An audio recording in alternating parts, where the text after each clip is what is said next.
Clara, âgée de 6 ans, et le petit Samuel, âgé de seulement 3 ans. Leur foyer était simple, réchauffé par le bruit des jeux et l'odeur sucrée des crayons de cire éparpillés dans les coins de la maison. Clara avait une habitude qui la tenait concentrée pendant des heures. Elle adorait dessiner. Elle avait un sac à dos entier qui lui était réservé, débordant de feutres, de crayons de couleur et de feuilles volantes. Les dessins de Clara, pour la plupart, étaient joyeux et typiques pour une enfant de son âge. Des maisonnettes colorées, des arbres tordus, des animaux souriants. Cependant, un soir, Eduardo trouva parmi les piles un dessin différent. Une figure féminine tenait la main de la fillette. Mais la femme n'était pas Elena. Contrairement aux cheveux blonds de sa mère, cette silhouette possédait de longs cheveux sombres. Perplexe, Eduardo demanda à Clara qui était cette femme. La fillette, avec un naturel déconcertant, répondit « C'est la dame qui me rend visite parfois ». Elena, en entendant cela, pensa qu'il s'agissait d'une amie imaginaire, quelque chose d'inoffensif pour son âge. Mais alors Eduardo insista « Et quel est son nom ?»« Lydia », répondit Clara, sans hésiter. Le nom tomba sur les parents comme un poids invisible. Elena devint pâle. Lydia était le nom de sa sœur décédée, morte des années auparavant, bien avant la naissance de Clara. Effrayés, ils décidèrent d'enquêter davantage. Ils allèrent dans la chambre de leur fille et demandèrent avec précaution « Qui est Lydia, ma chérie ?» Clara sourit innocente et répondit « Elle vient la nuit.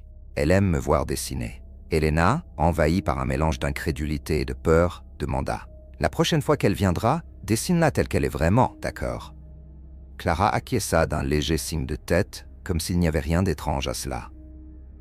Cette semaine-là, Eduardo et Elena commencèrent à dormir avec la porte de la chambre de leur fille entr'ouverte, attentifs au moindre bruit. Et, en effet, une nuit silencieuse, alors que la maison se reposait, ils entendirent Clara parler toute seule. Ils s'approchèrent sans faire de bruit. Les pauses entre ces phrases étaient trop longues, comme si elle écoutait des réponses qui n'existaient pas.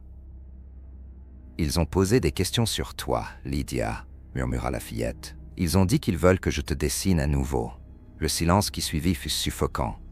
Eduardo et Elena se regardèrent avant d'entrer dans la chambre. « Tu parlais encore avec Lydia ?» demanda la mère d'une voix à peine audible. Clara hocha la tête. Puis elle pointa du doigt le coin le plus sombre de la chambre et dit « Elle est là ». Les deux regardèrent dans le vide. Il n'y avait rien.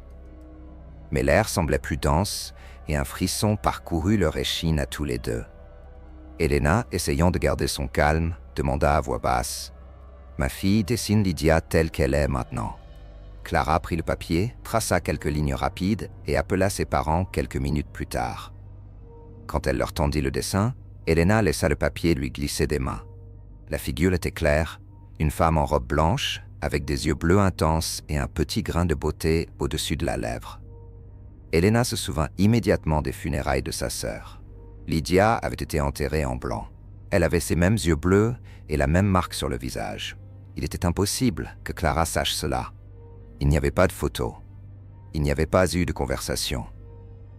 Le couple, saisi d'une terreur silencieuse, interdit à Clara de parler à nouveau à cette visiteuse. Non pas parce que Lydia avait été mauvaise de son vivant, mais parce que cette présence inexplicable devenait insupportable. Quelques jours plus tard, un prêtre fut appelé pour bénir la maison et prier pour le repos de cette âme agitée. Et à partir de ce moment, le silence régna de nouveau. Mais Elena n'oublia jamais le regard de Clara en parlant de Lydia. Un regard innocent, serein, comme celui de quelqu'un qui ne voit aucun danger, seulement de la compagnie.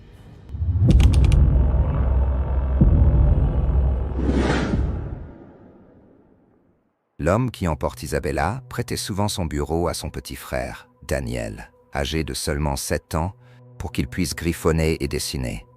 Il était réservé quant à ses créations, ramassant généralement chaque feuille pour les emmener dans sa chambre, les cachant dans des tiroirs ou des boîtes. C'est pourquoi son attention fut attirée lorsqu'elle trouva un dessin laissé sur la table, comme s'il avait voulu qu'on le voie. À première vue, cela ressemblait à une scène de famille ordinaire. Des gens souriants, une maison simple, le soleil dans un coin de la feuille. Mais en marge de la scène, une silhouette détonnait. Un homme, tout en noir, griffonné avec des traits épais crayons de couleur. À côté de lui, écrit d'une écriture d'enfant, se trouvait le titre « L'homme qui emporte ». Isabella laissa le papier sur la table pendant des jours, essayant d'ignorer le malaise. Ce n'est qu'en l'observant à nouveau qu'elle remarqua quelque chose d'encore plus étrange. La silhouette sombre était assise sur une balançoire. Mais il n'y avait aucune balançoire à la maison, ni dans le jardin, et Daniel n'en avait jamais demandé une. Juste en dessous, dessiné de manière confuse, il y avait quelque chose qui ressemblait à une fenêtre ou une porte ouverte dans le sol. Curieuse, Isabella alla jusqu'à chercher dans la pelouse quelque chose de semblable, mais ne trouva rien. Quelques jours plus tard, alors qu'elle se lavait le visage dans la salle de bain du couloir, juste en face de la chambre de son frère, elle entendit son rire étouffé. S'ensuivit un murmure. Il semblait parler à quelqu'un. Quand elle eut fini de s'essuyer le visage, elle alla vérifier. La porte de la chambre était juste entr'ouverte. À l'intérieur, Daniel était par terre, penché sous le lit, parlant à quelque chose qu'elle ne pouvait pas voir. Effrayée, elle ouvrit la porte avec force. Le garçon se releva rapidement et sauta sur le lit, se tournant vers la télévision comme si de rien n'était. « À qui parlais-tu » demanda-t-elle, essayant de paraître calme. « À personne » répondit-il, sans quitter l'écran des yeux. Le lendemain matin, Daniel se réveilla en tenant un verre vide et demanda à Isabella de le remplir de lait chocolaté. Elle descendit à la cuisine, prépara la boisson et remonta avec quelques encas. Mais, en entrant dans la chambre, elle trouva son frère dormant profondément, respirant lourdement. Quand elle le réveilla en lui tendant le verre, il nia fermement. « Je n'ai rien demandé. » Isabella n'insista pas. Cette même nuit, vers 4 heures du matin, un son la réveilla. Des voix basses. Des pas légers. Elle s'approcha de la porte de la chambre de son frère et jeta un œil par l'entrebâillement. Daniel était assis, parlant à quelqu'un qu'elle ne voyait pas. Mais, dans le coin, elle aperçut quelque chose qui lui glaça le sang. Une ombre noire, allongée, immobile, qui observait. Sa mémoire s'arrête là. La dernière chose dont elle se souvient, c'est le ton calme de la voix de son frère, comme s'il parlait à un vieil ami. Après cela, rien. Juste le réveil dans son propre lit le lendemain matin, sans savoir comment elle était arrivée là. Quand elle raconta tout à ses parents, ils interrogèrent Daniel. Le garçon, sans hésiter, montra le dessin toujours conservé et expliqua. « C'est l'homme qui emporte. Il emporte des choses, et parfois il les rend. C'est mon meilleur ami. Il me donne aussi des fruits rouges. »« Quels fruits ?» demanda Béatrice, la mère confuse. « Des cranberries, » répondit Daniel, comme si c'était évident. Après cela, l'homme ne revint plus jamais. Daniel ne reparla plus de lui, ni ne le dessina. Mais Isabella jure que cette nuit-là n'était pas un rêve. L'ombre noire qu'elle a vue dans la chambre reste aussi nette dans son esprit que le trait de crayon épais qui la reproduisait sur le dessin. Et le silence de son frère, depuis lors, est plus troublant que n'importe quelle explication. Le monstre dans le placard. Carlos et Béatrice avaient toujours décrit leur fille Laura comme une fillette douce et tranquille. À 5 ans, elle faisait rarement des caprices et obéissait sans grande protestation. C'est précisément pour cette raison que ce qui s'est passé à cette époque semblait d'autant plus troublant. La chambre de Laura était à côté de celle de ses parents, séparée seulement par un mur fin. Une nuit ordinaire, Laura entra doucement dans leur chambre, tenant son pyjama de ses petites mains tremblantes. « Papa, maman, il y a quelque chose dans mon placard. » Carlos, essayant de ne pas montrer d'inquiétude, la ramena dans sa chambre. Il ouvrit le placard et lui montra, pièce par pièce, qu'il n'y avait rien d'autre que des vêtements et des jouets. Laura resta silencieuse, mais ses yeux demeuraient fixés sur l'intérieur sombre du placard. La nuit suivante, elle revint. La même histoire, la même peur. Cette fois, Béatrice décida de la laisser dormir avec eux. Le lendemain, alors qu'elle dessinait à son bureau, Laura tendit à son père un papier griffonné. C'était un dessin grotesque, aux traits enfantins mais perturbants. Une créature aux membres allongés, aux yeux sombres et à la bouche difforme, cachée derrière des portes entr'ouvertes. Le simple regard sur ce papier donna des frissons à Carlos. Malgré tout, lui et Béatrice tentèrent de se convaincre que ce n'était que l'imagination d'une enfant. Quelques nuits plus tard, cependant, Le cri de Laura les éveilla en panique. Ils coururent jusqu'à sa chambre et la trouvèrent en larmes, se tenant le dos. Quand elle souleva sa chemise de nuit, 2 marques de griffures rouges traversaient sa peau délicate. « C'est le monstre !» sanglotait-elle. Carlos retourna toute la chambre, ouvrit les placards, regarda sous le lit, inspecta chaque recoin de la maison. Rien. Aucun signe d'intrusion, aucun objet déplacé. Sans réponse, le couple tenta de rationaliser. Peut-être que Laura s'était griffée elle-même pendant son sommeil. Peut-être était-ce une coïncidence. Mais, nuit après nuit, la fillette maintenait la même version. Elle disait toujours que le monstre l'avait griffée. Elle montrait toujours le placard du doigt. Pour tenter d'apaiser sa peur, Carlos et Béatrice déménagèrent ses meubles dans la chambre d'amis, la transformant en son nouveau refuge. Laura y semblait plus tranquille, bien qu'elle eût encore des nuits d'insomnie, courant parfois dans la chambre de ses parents en quête de sécurité. Curieusement, elle ne dit plus jamais qu'elle avait vu le monstre. Quand on lui posait la question, elle répondait seulement « Non, mais j'ai encore peur ». Et, bien qu'il n'y eût pas de nouvelles griffures, le souvenir de ce dessin et les marques sur le dos de leur fille restaient gravés dans les pensées de Carlos et Béatrice. Car ils savaient, au fond d'eux-mêmes, que l'imagination des enfants n'est pas toujours que de l'imagination.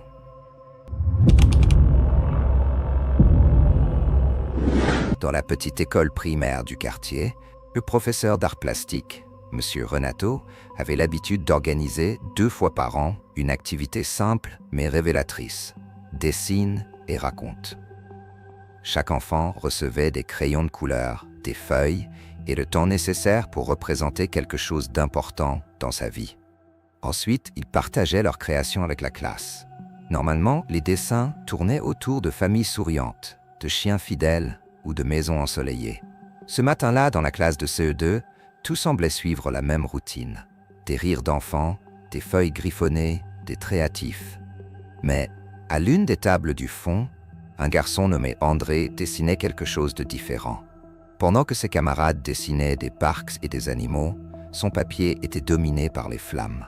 Des flammes rouges, jaunes et noires occupant tout l'espace. Les enfants à proximité se moquèrent, riant de l'étrange dessin. Le professeur, remarquant la scène, s'approcha calmement. « André, pourquoi dessines-tu du feu » demanda-t-il d'un ton curieux mais ferme. « L'idée est de représenter quelque chose de spécial pour toi. » Le garçon, le regard baissé et d'une voix qui n'était qu'un murmure, répondit « Je n'ai pas encore fini. » Renato s'éloigna, lui laissant plus de temps. Quelques minutes plus tard, quand il revint, le dessin avait changé. Au centre des flammes, il y avait maintenant une maison en feu. Le cœur du professeur se serra. Il emmena le garçon dans le couloir où l'agitation de la classe s'estompait et demanda d'un ton sérieux. « André, pourquoi as-tu dessiné une maison en train de brûler? Cela ne semble pas approprié pour l'activité. » Le garçon leva les yeux pour la première fois. Il n'y avait pas de peur en eux, seulement une froideur troublante. « Parce que c'est la maison que mes parents ont essayé d'incendier, avec moi à l'intérieur. » Les mots tombèrent lourdement, comme un coup sec. Renato resta silencieux, incapable de réagir. Le couloir, autrefois lumineux et bruyant, parut plongé dans un silence glacial. Les mains tremblantes, le professeur ramassa le dessin et le rangea dans ses affaires, comme si c'était quelque chose qui ne devait plus jamais être vu. Il demanda au garçon de retourner en classe et, pendant quelques instants, resta seul, respirant profondément pour retenir ses larmes. De retour en classe, les élèves attendaient la suite de l'activité. Mais, la voix brisée, Renato annonça « Aujourd'hui, chacun emportera son dessin à la maison. » Il n'y aura pas de présentation. Les enfants se plaignirent à voix basse, sans comprendre. Seul André resta silencieux, fixant la table, comme si le feu de son papier brûlait encore devant ses yeux.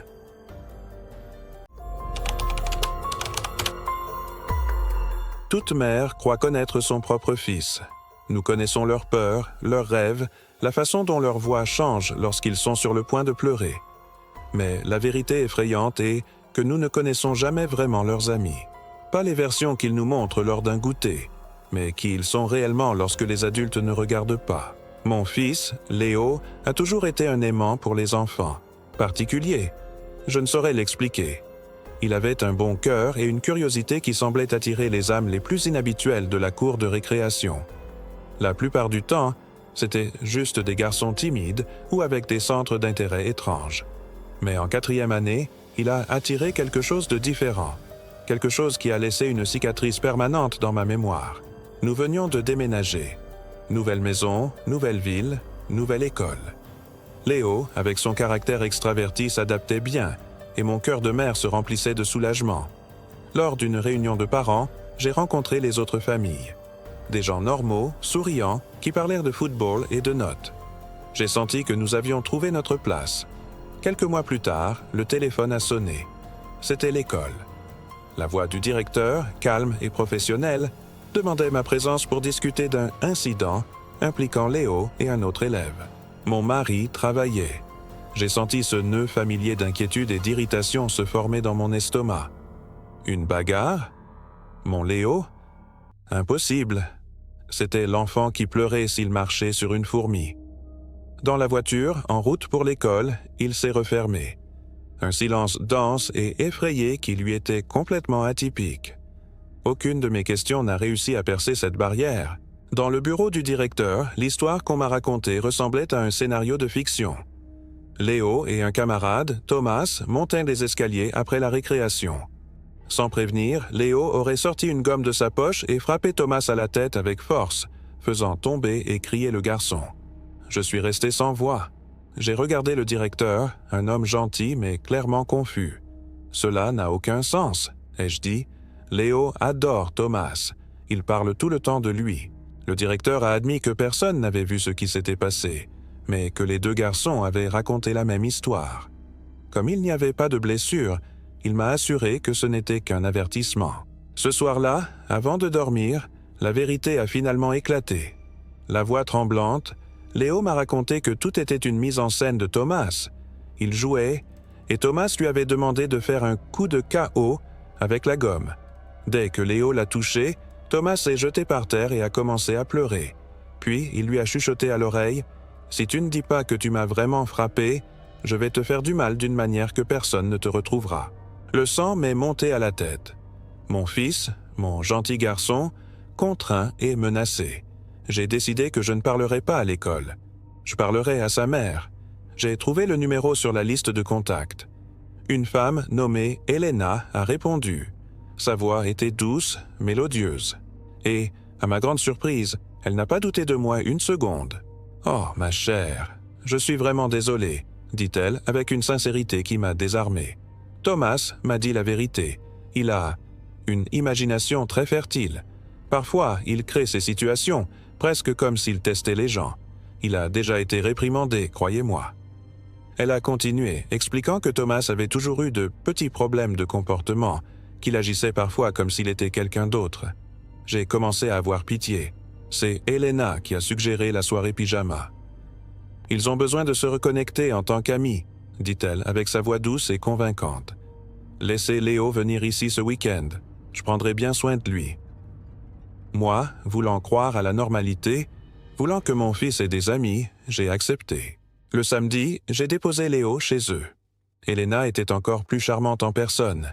Elle m'a servi un verre de vin pendant que les garçons descendaient jouer au sous-sol. La maison était impeccable, organisée au point d'être stérile. Nous avons parlé pendant des heures. Elle m'a parlé davantage de Thomas, toujours sur un ton de mère inquiète mais optimiste. Les médecins disent que c'est une phase, quelque chose qu'il surmontera. Il n'a jamais été violent, juste, étrange. Ses paroles étaient un baume. Je voulais y croire. Quand je suis descendu pour dire au revoir à Léo, je les ai trouvés en train de rire, absorbés par un jeu de société. Ils ressemblaient à deux enfants normaux. J'ai embrassé mon fils, ressentant un soulagement sincère. Le lendemain matin, quand je suis allé le chercher, Léo était à la porte souriant, son sac à dos sur l'épaule. Elena m'a serré chaleureusement dans ses bras. Tout semblait parfait, jusqu'à ce que nous montions en voiture. Dès que j'ai tourné au coin de la rue, le sourire de Léo s'est effacé. Son visage s'est contracté et il a commencé à pleurer. Des pleurs convulsifs, terrorisés, qui venaient du plus profond de son âme. « Qu'est-ce qu'il y a, mon amour? Que s'est-il passé ?» ai-je demandé, la panique m'envahissant. Entre deux sanglots, il a raconté. La nuit avait été normale jusqu'à l'heure de dormir. Ils avaient installé les matelas au sous-sol et éteint les lumières. À un moment donné, au milieu de la nuit, Léo s'est réveillé. Un son l'avait réveillé. Un murmure. Ça venait de la petite salle de bain qui se trouvait dans un coin du sous-sol. La porte était entr'ouverte et une faible lumière vacillante filtrait par-dessous. Une lumière de bougie. Il est resté silencieux, a écouté. C'était la voix de Thomas. Mais il ne parlait pas tout seul. Cela ressemblait à une conversation. Léo a pensé qu'il était au téléphone, mais plus il écoutait, plus cela devenait étrange. La voix de Thomas changeait, devenait plus grave, plus formelle. Et il ne s'appelait pas Thomas, il s'appelait Monsieur Ramos. Léo est resté paralysé sur son lit. Thomas, ou qui que ce soit, parlait au miroir. Il avait une conversation complète avec des pauses, comme si le reflet répondait. Soudain, la lumière de la bougie s'est éteinte. Le sous-sol a plongé dans l'obscurité et le silence. Mon fils a fermé les yeux très fort, faisant semblant de dormir. Un peu plus tard, il a entendu la porte de la salle de bain grincer. Son estomac s'est noué quand il a senti une présence à côté de son matelas. Et puis, il a de nouveau entendu le murmure, juste au-dessus de son visage. Les mots étaient inintelligibles. Ils ne ressemblaient ni au portugais, ni à aucune autre langue qu'il connaissait. Il est juste resté là, sans respirer, le corps raidi par la peur, jusqu'à ce que la présence s'éloigne et qu'il entende le poids de Thomas s'affaisser sur l'autre matelas. Le matin, Thomas était normal. Souriant, bavard, comme si rien ne s'était passé. Pendant que j'écoutais le récit de mon fils, le monde semblait basculer. Ce n'était pas l'imagination d'un enfant. C'était quelque chose de malsain. J'ai appelé Elena sur le champ. Au début, elle a ri. « Oh, il est si créatif », a-t-elle dit. Mais j'ai insisté, répétant chaque détail que Léo m'avait raconté. Sa voix a vacillé. Le ton doux a disparu, remplacé par un filet de désespoir. « Écoutez, » dit-elle, la voix basse, presque un murmure. « Ces problèmes sont plus sérieux que ce que j'ai dit. Un psychiatre. Il a suggéré que Thomas pourrait avoir d'autres personnalités. L'air m'a manqué. Nous avons déjà déménagé 2 fois, a-t-elle avoué. Il a été renvoyé d'autres écoles. Et vous avez laissé mon fils dormir chez vous ? Ai-je crié, la fureur et la peur m'aveuglant. Vous l'avez mis en danger. Alors, elle a fait l'impensable. Elle m'a supplié. S'il vous plaît, ne dites rien à l'école. Nous allons régler ça, s'il vous plaît. J'ai murmuré un « d'accord » et j'ai raccroché, tremblante. Je n'ai pas eu le temps de décider quoi faire. Le lundi, un email de l'école est arrivé à tous les parents, un incident grave pendant la récréation. À la fin de la journée, la nouvelle s'est répandue. Thomas avait été renvoyé. J'ai essayé d'appeler Elena. Le numéro n'était plus en service. La curiosité, mêlée à une peur terrible, m'a consumé. Quelques jours plus tard, je suis allé en voiture jusqu'à leur maison. Elle était vide. Pas de camion de déménagement, pas de carton, aucun signe d'un départ précipité. C'était comme s'ils s'étaient évaporés. Je les ai cherchés en ligne. Rien. Pas de registre, pas de profil, pas la moindre trace qu'Elena et Thomas aient jamais existé dans cette ville. Léo, avec la résilience des enfants, a fini par oublier. Le souvenir est devenu un mauvais rêve, lointain. Mais moi, je n'ai pas oublié. Je n'ai jamais oublié. Et encore aujourd'hui, quand la nuit est très silencieuse, je me surprends à penser à ce sous-sol sombre, et je me demande dans quelle ville, dans quelle maison, un autre petit garçon est présenté à un nouvel ami nommé Thomas, et à son compagnon silencieux qui vit derrière le miroir, Monsieur Ramos. Dans la maison où j'ai grandi, nous n'avions pas peur des fantômes. Les fantômes, dans notre théologie baptiste, étaient des âmes perdues, dignes de pitié, de faibles échos de ce qu'elles avaient été. Ce que nous craignions était quelque chose de plus ancien, de plus affamé. Nous craignions les démons. Tout événement inexpliqué, toute ombre du coin de l'œil, n'était pas un parent décédé qui nous saluait. C'était une sentinelle de l'enfer testant nos défenses. Telle était la structure de mon monde, rigide, effrayante, mais d'une certaine manière, stable. Ma mère était le chaos au milieu de cet ordre. La foi, pour elle, était un manteau qu'elle pouvait mettre ou enlever selon sa convenance. « Dieu et moi, on se comprend », disait-elle avec un sourire vague chaque fois que je la questionnais. Tandis que je m'accrochais à la religion pour donner un sens au monde, elle semblait flotter loin de toute encre. Je ne vais pas dorer la pilule. Ma mère était une femme malade. Elle luttait contre des addictions qu'elle ne nommait pas et une obscurité dans son esprit pour laquelle elle n'a jamais cherché d'aide. Il y avait les bons jours, où elle était ma mère, présente, avec son rire facile et son odeur de lavande. Et il y avait les mauvais jours. Ces jours-là, elle était une étrangère, une invitée dans sa propre maison, regardant à travers ses yeux avec une froideur qui me glaçait l'âme. Avec le recul, les signes de ce qu'on appellerait aujourd'hui la schizophrénie étaient tous là. Mais à l'époque, pour un enfant, c'était simplement la terreur. La première fois que l'invité s'est manifesté de manière sans équivoque, cela a commencé comme un rêve. Un cauchemar si réel que la sueur couvrait encore mon corps quand je me suis réveillé. Dans le rêve, j'étais dans mon lit lorsque la porte de la chambre s'est ouverte à la volée. Ma mère était là, le visage tordu en un masque de fureur que je n'avais jamais vu. Elle criait des mots incohérents, m'a attrapé par les poignets et m'a secoué avec une violence sauvage. Je me suis réveillé le cœur battant à tout rompre, le corps encore tendu. La lumière du couloir entrait par l'entrebâillement de la porte. J'étais en sécurité. Ce n'était qu'un rêve. Mais alors, avant que le soulagement ne puisse me calmer, la porte de la chambre s'est ouverte à la volée. Et elle était là, exactement comme dans le cauchemar. La même chemise de nuit, la même expression de colère incontrôlée, les mêmes mots crachés dans ma direction. La réalité et le rêve ont fusionné en un moment d'horreur pure. C'était une prophétie accomplie en quelques secondes. J'ai à peine eu la force de la repousser, de crier un « Arrête !» qui est sorti rauque et faible. Et puis, aussi soudainement que cela avait commencé, ce fut terminé. Elle a cligné des yeux, a regardé autour d'elle comme si elle était confuse, s'est retournée et est partie. Le lendemain matin, lorsque je l'ai confrontée, elle m'a regardé avec un chagrin sincère. Elle ne se souvenait de rien. « Mon fils, pourquoi inventerais-tu une chose aussi horrible ?» a-t-elle demandé. Et pendant un instant, j'ai presque cru que j'avais tout imaginé. Quelques semaines plus tard, l'invité est revenu. J'étais à l'intérieur de la maison quand j'ai entendu un cri venant du jardin.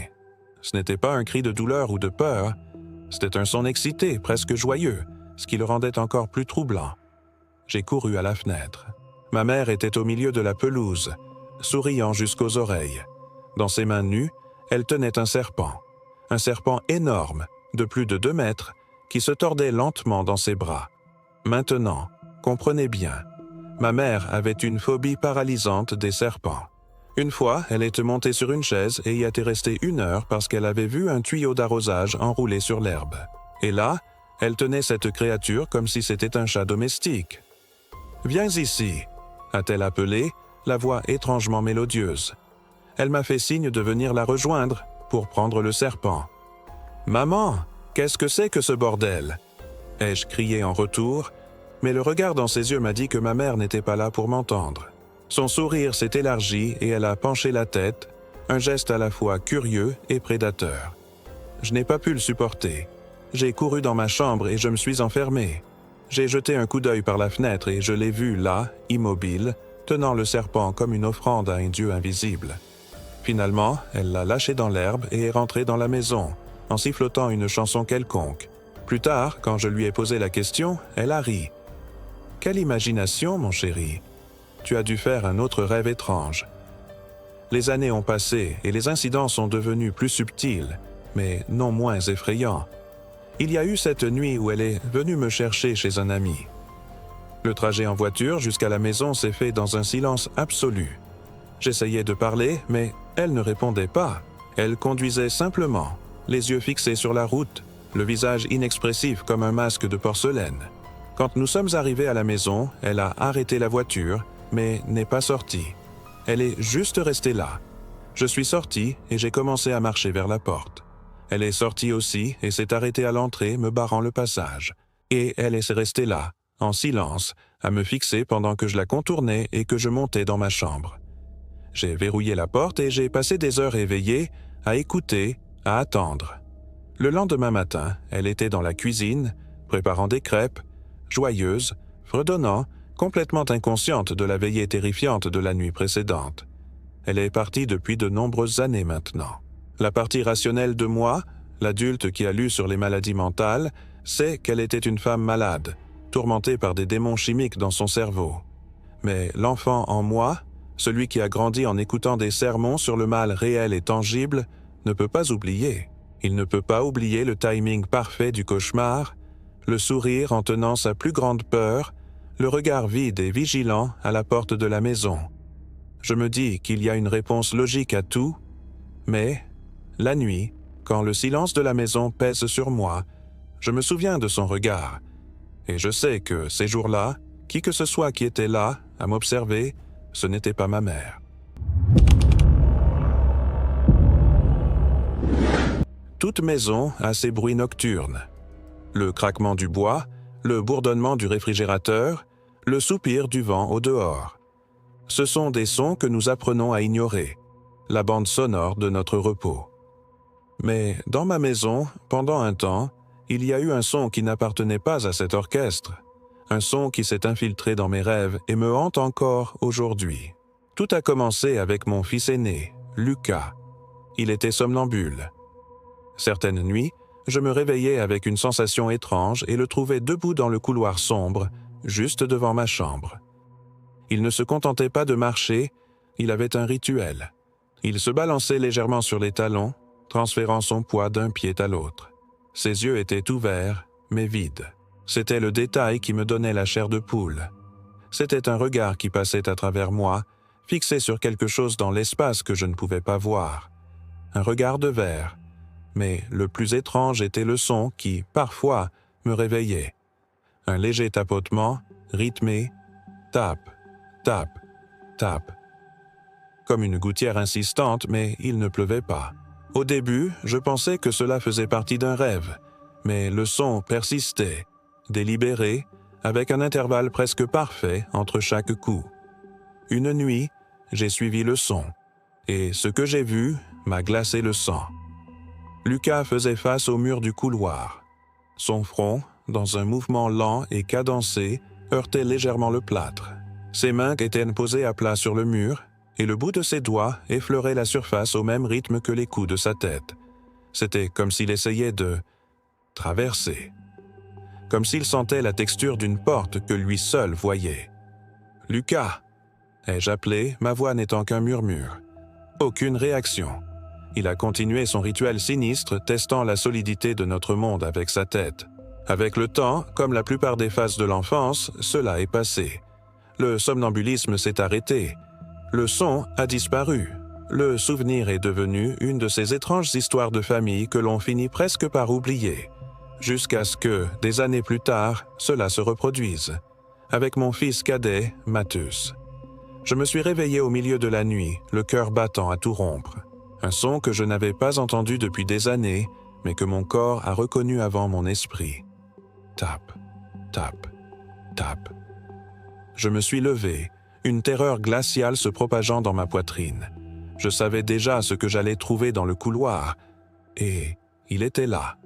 Mathus, au même endroit exact, se balançant sur les talons, le même regard de verre fixé sur le vide, le front pressé contre le mur, tapotant à ce rythme hypnotique et mesuré. C'était une copie carbone parfaite du comportement de son frère, la même chorégraphie macabre, au même point exact de la maison. Ce n'était pas une coïncidence, ce n'était pas une phase, c'était un schéma. C'était comme si la maison elle-même leur enseignait cette danse. Finalement, tout comme Lucas, Mathus a lui aussi surmonté cela. La maison est redevenue silencieuse la nuit. Mes fils ont grandi et aucun d'eux n'a jamais gardé le moindre souvenir de ces épisodes. J'ai essayé d'oublier, je me suis convaincu que ce n'était qu'une bizarrerie génétique étrange. Les années ont passé, les garçons ont quitté la maison est devenue grande et silencieuse. Ma femme et moi avons décidé qu'il était temps de la rénover. Nous avons commencé par le couloir de l'étage. Il y avait un vieux papier peint délavé que nous voulions arracher. Ce papier peint, sur ce mur. Alors que nous tirions les longues bandes de papier, j'ai remarqué quelque chose d'étrange. À un certain endroit, le mur n'était pas lisse. Il y avait une texture différente en dessous, un plâtre plus épais, comme une réparation maladroite. Par curiosité, j'ai pris un marteau et un burin, et j'ai commencé à écailler le plâtre. Au début, j'ai pensé que c'était une sorte d'ancienne doublure. Mais, à mesure que d'autres morceaux tombaient, ma respiration s'est bloquée dans ma gorge. Sous des couches de plâtre et de papier peint, il y avait quelque chose de sombre et de lisse. Du verre. C'était un miroir. Un miroir ancien, dont l'argenture était tachée par le temps, que quelqu'un avait délibérément recouvert. Emmuré. Ma première pensée ne fut pas la curiosité, mais une terreur viscérale. Pourquoi diable quelqu'un couvrirait-il un miroir au lieu de simplement l'enlever? Je suis resté là, à regarder ce morceau de verre aveugle, et j'ai eu le sentiment accablant que nous n'aurions pas dû le trouver, qu'il avait été scellé pour une raison. Je me suis débarrassé du miroir le jour même, mais je ne me suis pas débarrassé de la question qu'il a laissée derrière lui. Il n'y a pas d'explication rationnelle à ce qui s'est passé. Mais maintenant, quand je pense à mes fils, debout dans ce couloir avec leurs yeux vides, je comprends. Ils ne regardaient pas le vide, ils regardaient le miroir, et je n'ai aucune idée de ce qui, de l'autre côté, les regardait en retour.